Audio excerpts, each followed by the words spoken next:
Life isn't always easy. Sometimes it feels like a roller coaster as we're tossed between highs and lows, never quite knowing what's next. Other times it's like a storm, relentless and unyielding, wave after wave crashing over us, testing our strength. In those moments, it's easy to feel lost, overwhelmed, even broken. But deep within each of us, there's a hidden power waiting to be discovered, a quiet resilience that helps us survive life's unpredictable flow. What is that power, and how can it help us face the ever-changing tides of life?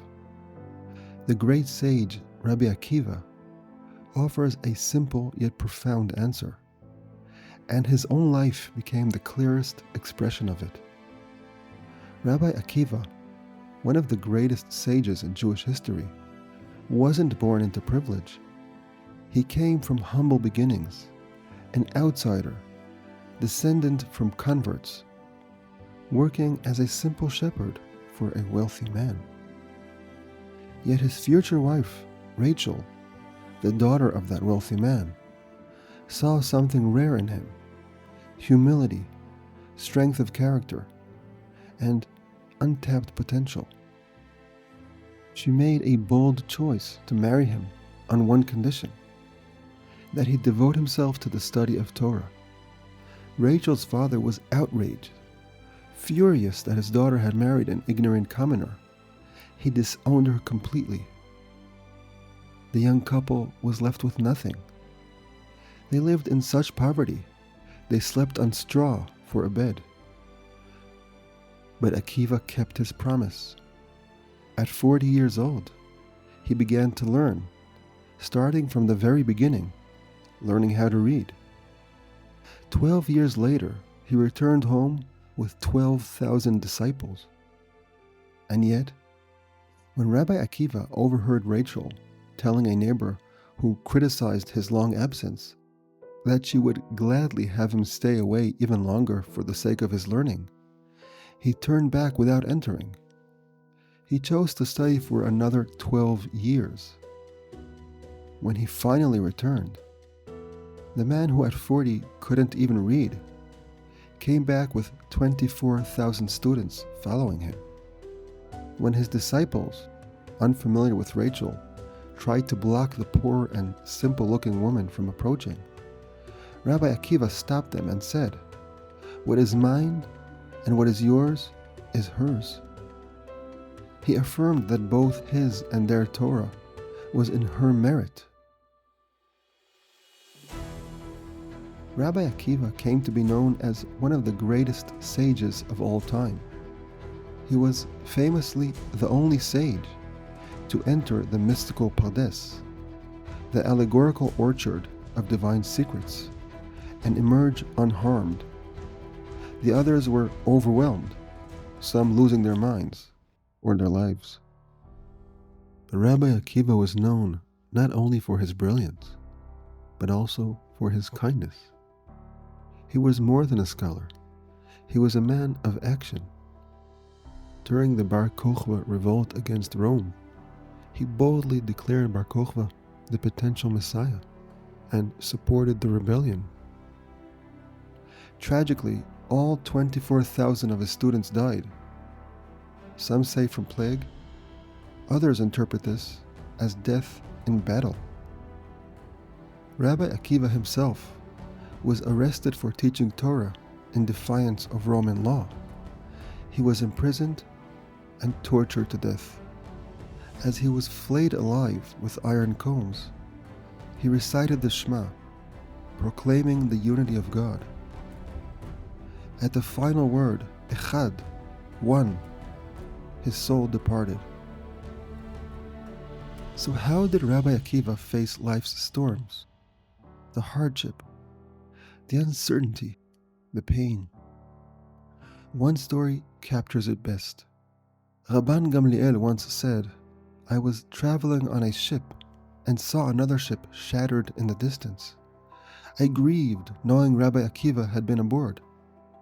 But later, on dry land, Akiva reappeared, completely unharmed, and began discussing Torah law with me, as if nothing had happened.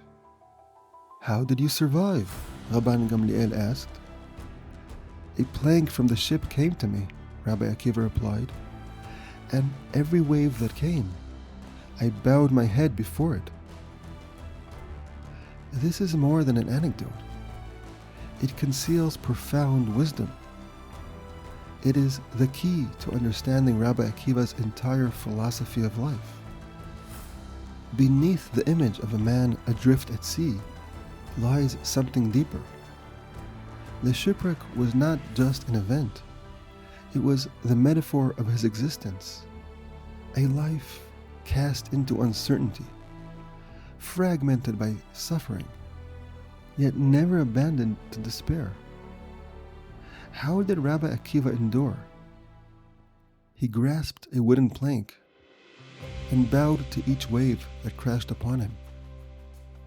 That plank was more than wood.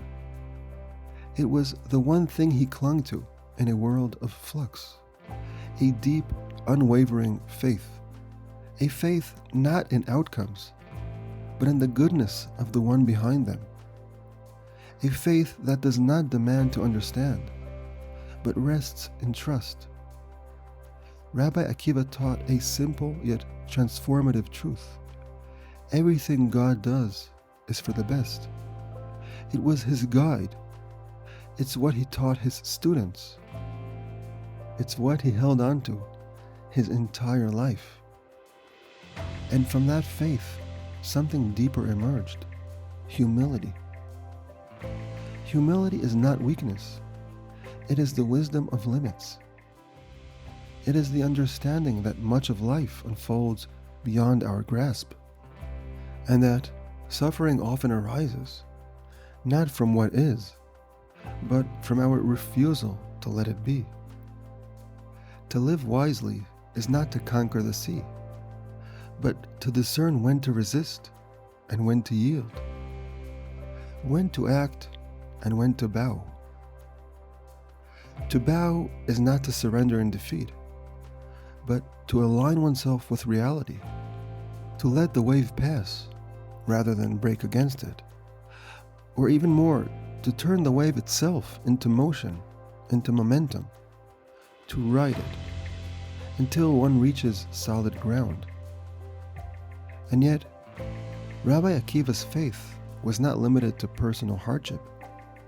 It reached into the heart of history.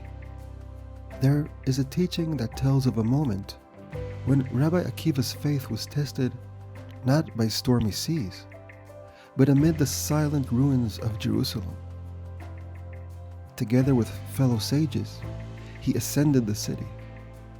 When they reached the desolate Temple Mount, they saw a fox emerging from the Holy of Holies. The others wept. Rabbi Akiva laughed. "Why do you laugh?" they asked. "Why do you weep?" he replied. They said, "This place is so holy that any outsider who enters would die. Now foxes roam freely within it. How can we not weep?" Rabbi Akiva answered, "That is exactly why I laugh." He explained that two prophecies testify to Zion's fate, one foretelling destruction, the other promising renewal. Since the prophecy of ruin was fulfilled, the promise of renewal is certain. "Akiva, you have consoled us," they said. "Akiva, you have consoled us." It was his unwavering faith, not in appearances, but in divine purpose, that allowed him to see beyond the moment, to perceive not fragments, but the unfolding unity.